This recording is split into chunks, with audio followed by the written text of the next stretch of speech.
Hello and good evening. Mike Kessler here, ready to read some more Harry Potter. But first, I have some announcements. On Google Classroom, I have posted two things that you should be aware of. First is an attachment uh, to a flyer made by Miss Amos. It tells about the technology distribution that is coming up on April 29th. We'll be reaching out to you guys to let you know in person. But if you haven't heard, they are going to distribute computers and hotspots on April 29th. It's going to be from 4 to 10 p.m., or excuse me, 10 to 4 p.m., 10 a.m. to 4 p.m. at Northeast Middle on April 29th. You can go there and pick up a laptop. If you need a hotspot, an internet hotspot, you need to go to the flyer and click on the hotspot link, which will take you to a form that you must fill out if you need internet. If you don't have access to that technology, you can call 816-418-4357.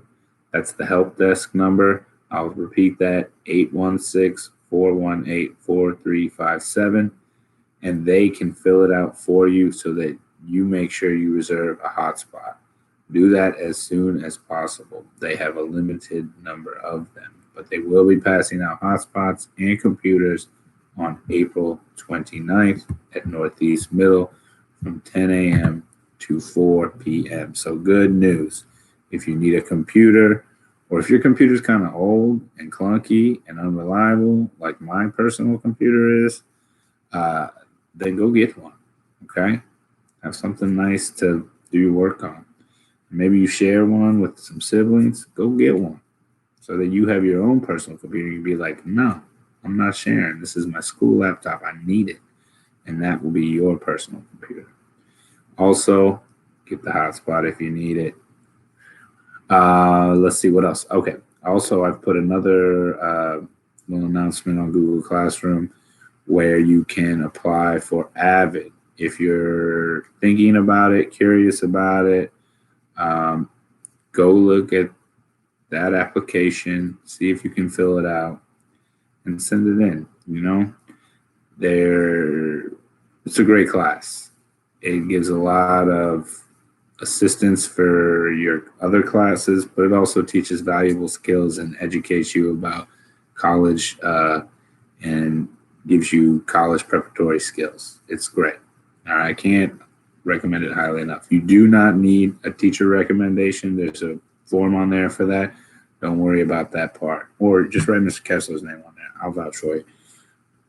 Go apply for Avid. It's a great class. And even if you're not sure about it, apply. And then, if you change your mind later on, you can do that. But give it a shot. It's great. If you're already enrolled in Avid, you may think that I don't have to apply again. Wrong. You got to apply again. Okay. I think this will be the last year you got to apply again. Don't quote me on that. I could be wrong. But if you already are in Avid, you still need to apply to be in Avid next year. So we get that taken care of. Okay, so Harry Potter. We just finished chapter 13, in which Harry won the Quidditch tournament for his team, and then he followed Snape into the forest, and they also learned about Nicholas Flamel. They figured out that he was a partner of Dumbledore's 600 years ago, or he's 600 years old, and he's the best alchemist around, and he's the only one in known history who's ever been able to create a Philosopher's Stone. A Philosopher's Stone, we also learned, is a stone that, good job, that can turn other metals into gold, and it also gives you the elixir of life, which means that you can live forever. So it's pretty sweet. So Then Harry, after winning the tournament, follows Snape into the forest where Snape gets together with Professor Quirrell and they're talking about something and just kind of we don't know yet. We've got to infer what they're actually working on because we don't really know what their motivations are or a lot about them at all. We're still learning. So let's jump into chapter 14, and that is called Norbert the Norwegian Ridgeback. Good title, Norbert the Norwegian Ridgeback. I don't know what that is. Okay. Here we are. Quirrell, however, must have been braver than they'd thought. In the weeks that followed, he did seem to be getting paler and thinner, but it didn't look as though he'd cracked yet. Every time they passed the third floor corridor, Harry, Ron, and Hermione would press their ears to the door to check that Fluffy was still growling inside. Snape was sweeping about in his usual bad temper, which surely meant that the stone was still safe. Whenever Harry passed Quirrell these days, he gave him an encouraging sort of smile, and Ron had started telling people off for laughing at Quirrell's stutter. Hermione, however, had more on her mind than the Philosopher's Stone. She had started drawing up revision timetables and color coding all her notes. Harry and Ron wouldn't have minded, but she kept nagging them to do the same. Hermione, the exams are ages away. 10 weeks, Hermione snapped. That's not ages. That's like a second to Nicholas Flamel. But we're not 600 years old, Ron reminded her. Anyway, what are you revising for? You already know it all. What am I revising for? Are you mad? You realize we need to pass these exams to get into the second year. They're very important. I should have started studying a month ago. I don't know what's gotten into me. Unfortunately, the teachers seemed to be thinking along the same lines as Hermione. They piled so much homework on them that the Easter holidays weren't nearly as much fun as the Christmas ones. It was hard to relax with Hermione next to you reciting the 12 uses of dragon's blood or practicing wand movements. Moaning and yawning, Harry and Ron spent most of their free time in the library with her, trying to get through all their extra work. I'll never remember this, Ron burst out one afternoon, throwing down his quill and looking longingly out of the library window. It was the first really fine day they'd had in months. The sky was clear, forget me not blue, and there was a feeling in the air of summer coming. Harry, who was looking up Dittany in 1000 Magical Herbs and Fungi, didn't look up until he heard Ron say, Hagrid, what are you doing in the library? Hagrid shuffled into view, hiding something behind his back. He looked very out of place in his moleskin overcoat. Just look, he said, in a shifty voice that got their interest at once. And what are you lot up to? He looked suddenly suspicious. You're not still looking for Nicholas Flamel, are you? Oh, we found out who he is ages ago, said Ron impressively. And we know what the dog's guarding. It's the philosopher's... Shh! Hagrid looked around quickly to see if anyone was listening. Don't go shouting about it. What's the matter with you? There are a few things we wanted to ask you, as a matter of fact, said Harry, about what's guarding the stone apart from Fluffy. Shh, said Hagrid again.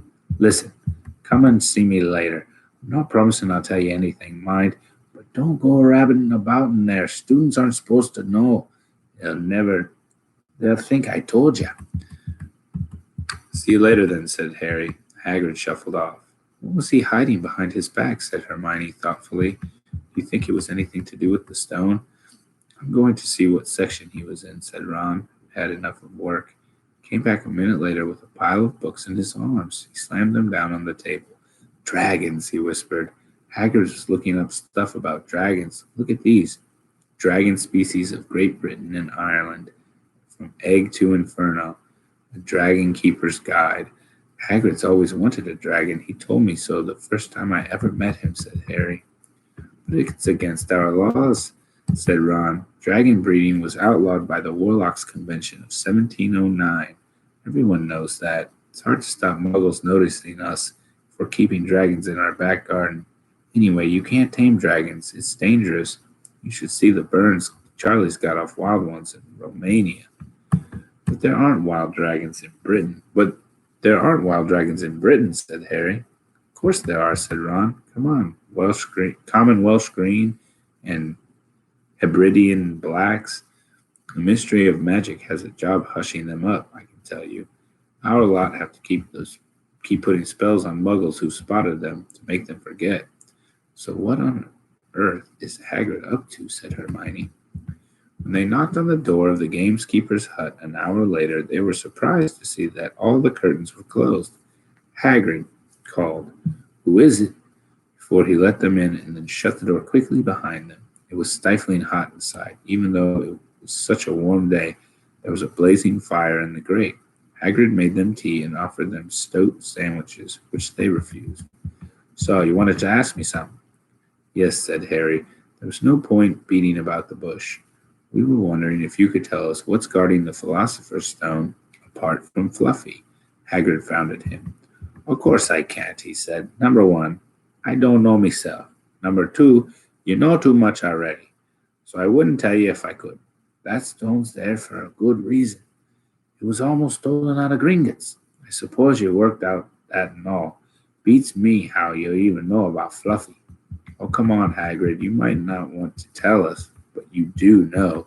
You know everything that goes on around here," said Hermione in a warm, flattering voice. Hagrid's beard twitched. They could tell he was smiling. "We only wondered who had done the guarding, really," Hermione went on. "We wondered who Dumbledore had trusted enough to help apart from you." Hagrid's chest swelled at these words. Harry and Ron beamed at Hermione. "Well, I don't suppose it could hurt to tell you that. Let's see. He borrowed Fluffy from me. Then some of the teachers did enchantments. Professor Sprout, Professor Flitwick, Professor McGonagall. He ticked them off his fingers. Professor Quirrell and Dumbledore himself did something, of course. Hang on, I've forgotten something. Oh yeah, Professor Snape." "Snape?" "Yeah, you're not still on about that, are you?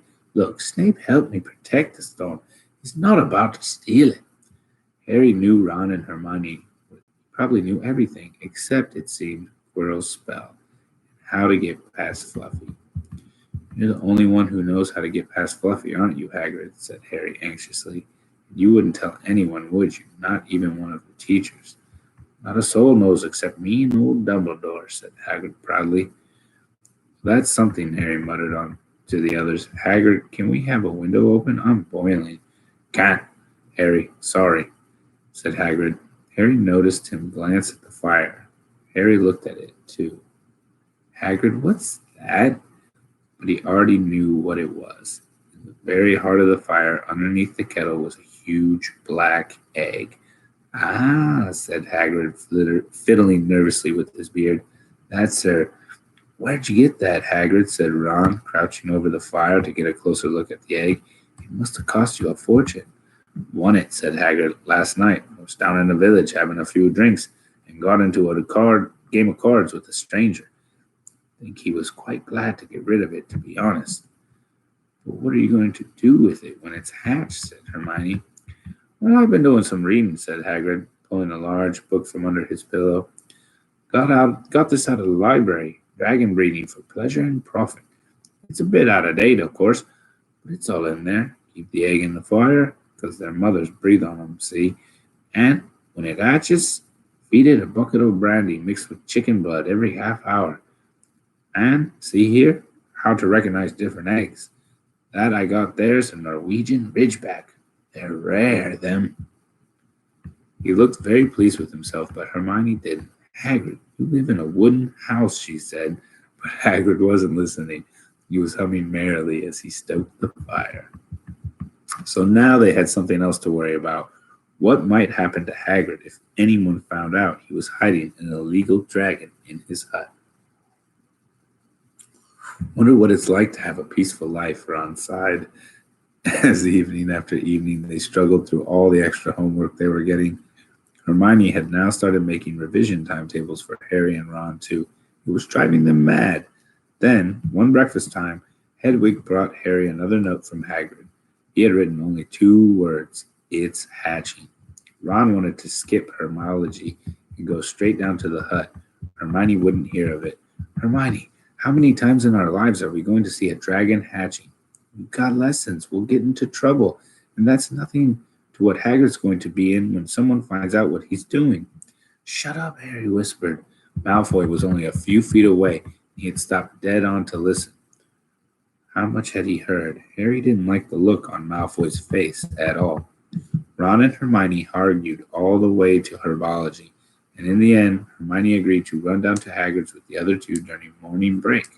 When the bell sounded from the castle at the end of their lesson, the three of them dropped their trowels at once and hurried through the grounds to the edge of the forest.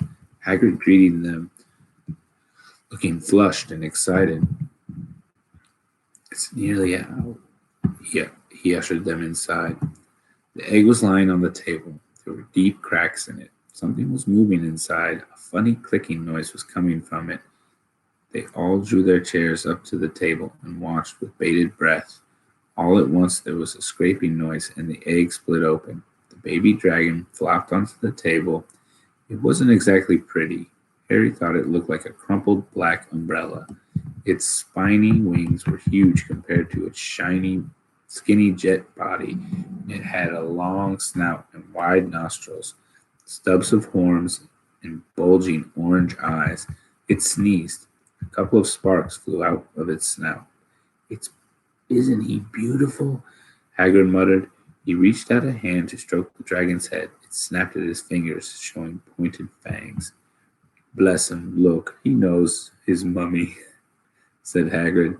Hagrid, said Hermione, how fast do Norwegian ridgebacks grow exactly? Hagrid was about to answer when the color suddenly drained from his face. He leapt to his feet and ran to the window. What's the matter? Someone was looking through the gap in the curtains. It's a kid. He's running back to school. Harry bolted to the door and looked out. Even at a distance, there was no mistaking him. Malfoy had seen the dragon.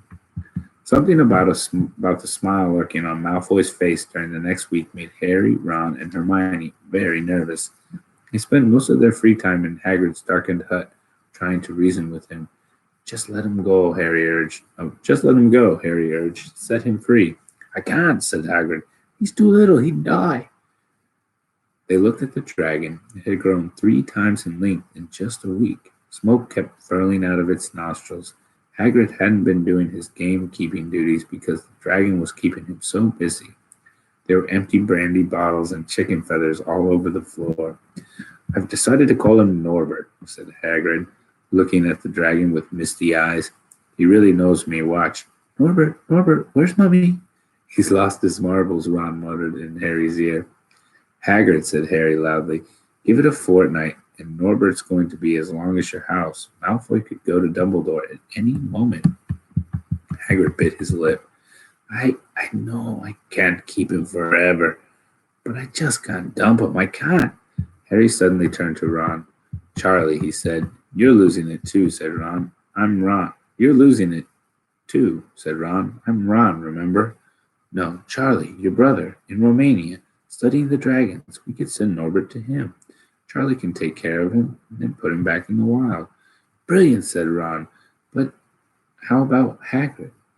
And in the end, Hagrid agreed that they could send an owl to Charlie to ask him. The following week dragged by. Wednesday night found Hermione and Harry sitting alone in the common room long after everyone else had gone to bed. The clock on the wall had just chimed midnight when the portrait hole burst open. Ron appeared out of nowhere as he pulled off Harry's invisibility cloak. He had been down at Hagrid's hut, helping him feed Norbert, who was now eating dead rats by the crate. It bit me, he said, showing them his hand, which was wrapped in a bloody handkerchief. I'm not going to be able to hold a quill for a week. I tell you, that dragon's the most horrible animal I've ever met. But the way Hagrid goes on about it, you'd think it was a fluffy little bunny rabbit. When it bit me, he told me off for frightening it. And when I left, he was singing it a lullaby. There was a tap on the dark window. It's Hedwig, said Harry, hurrying to let her in. She'll have Charlie's answer. The 3 of them put their heads together to read the note. Dear Ron, how are you? Thanks for the letter. I'd be glad to take the Norwegian Ridgeback, but it won't be easy getting him here. I think the best thing will be to send him over with some friends of mine who are coming to visit me next week. Trouble is, they mustn't be seen carrying an illegal dragon. Could you get the Ridgeback up the tallest tower at midnight on Saturday, I can meet you there and take him away while it's still dark. Send me an answer as for the two of us and Norbert. It was a mark of how bad the last week had been that the other two agreed with him. Anything to get rid of Norbert and Malfoy. There was a hitch. By the next morning, Ron's bitten hand had swollen to twice its usual size. He didn't know whether it was safe to go to Madame Pomfrey. Would she recognize a dragon bite? By the afternoon, though, he had no choice. The cut had turned to a nasty shade of green. It looked as if Norbert's fangs were poisonous. Harry and Hermione rushed up to the hospital wing at the end of the day to find Ron in a terrible state in a bed. It's not just my hand, he whispered, although that feels like it's about to fall off. Malfoy told Madame Pomfrey he wanted to borrow one of my books so he could come and have a good laugh at me. He kept threatening to tell her what had really bit me. I told her it was a dog, but I don't think she believes me. I shouldn't have hit him at the Quidditch match. That's why he's doing this. Hermione and Harry tried to calm Ron down. It'll all be over at midnight on Saturday, said Hermione. But this didn't soothe Ron at all. On the contrary, he sat bolt upright and broke into a sweat. Midnight on Saturday, he said in a hoarse voice. Oh no, I've just remembered. Charlie's letter was in that book Malfoy took. He's going to know we're getting rid of Norbert. Harry and Hermione didn't get a chance to answer. Madame Pomfrey came over at that moment and made them leave, saying Ron needed to sleep. It's too late to change the plan now, Harry told Hermione. We haven't got time to send Charlie another owl. This could be our only chance to get rid of Norbert. We'll have to risk it. We have got the invisibility cloak. Malfoy doesn't know about that. They found Fang, the boarhound, sitting outside with a bandaged tail when they went to tell Hagrid, who opened a window to talk to them. I won't let you in, he puffed. Norbert's at a tricky stage. Nothing I can't handle. When they told him about Charlie's letter, his eyes filled with tears, although that might have been because Norbert had just bitten him on the leg. It's all right. He only got me, Boo. Just playing. He's only a baby after all. The baby banged its tail on the wall, making the windows rattle. Harry and Hermione walked back to the castle, feeling Saturday couldn't come quickly enough. They would have felt sorry for Hagrid when the time came for him to say goodbye to Norbert, if they hadn't been so worried about what they had to do. It was a very dark, cloudy night, and they were a bit late arriving at Hagrid's hut because they'd had to wait for Peeves to get out of their way in the entrance hall, where he'd been playing tennis against the wall. Hagrid had Norbert packed and ready in a large crate. He's got lots of rats and some brandy for the journey, said Hagrid in a muffled voice, and I've packed his teddy bear in case he gets lonely. From inside the crate came ripping noises that sounded to Harry as though the teddy was having its head torn off. Bye-bye, Norbert, Hagrid sobbed as Harry and Hermione covered the crate with the invisibility cloak and stepped underneath it themselves. Mummy will never forget you. How they managed to get the crate back up to the castle they never knew. Midnight ticked near as they heaved Norbert up the marble staircase to the entrance hall and along the dark corridors, up another staircase, then another. Even one of Harry's shortcuts didn't make the work much easier. Nearly there, Harry panted as they reached the corridor beneath the tallest tower. Then a sudden movement ahead of them, each other 10 feet away. A lamp flared.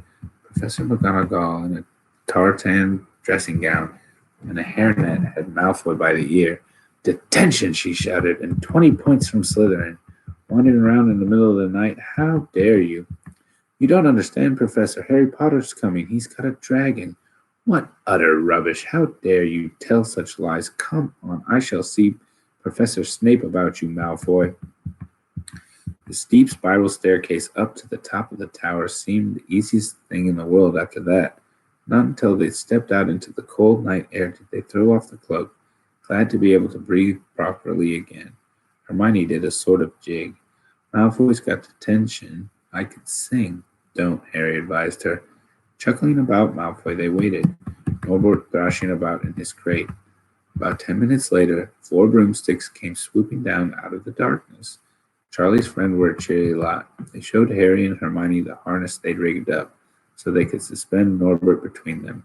They all helped buckle Norbert safely into it, Then Harry and Hermione shook hands with the others and thanked them very much. At last, Norbert was gone. They slipped back down the spiral staircase, their hearts as light as their hands, now that Norbert was off with them. No more dragon, Malfoy in detention. What could spoil their happiness? The answer to that was waiting at the foot of the stairs.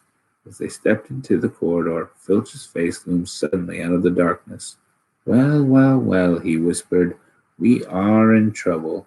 They left the invisibility cloak on top of the tower. Are you kidding me? How are you going to forget your invisibility cloak? Come on, Harry. That's pretty good. Just me personally, Hagrid's my favorite. I love Hagrid. He's hilarious. Okay, well, it's Friday, so I'm going to take a break for a couple days, and I will be back on Monday. Please join me for chapter 15. Yeah, chapter 15. We will finish the book next week, and then I've got a surprise. But there are 17 chapters, so we've got 3 more. Chapter 17 is pretty long, or so I'm told. So we'll probably divide that up by 2 days. So it'll be like Monday, Tuesday, Wednesday, Thursday, and then we'll be done. Have a great weekend, everybody. Take care of yourselves and your family and your friends. If you have not checked in, do so. If you know somebody who hasn't checked in, hit them up, tell them to check in. Keep your heads up. Have a great weekend.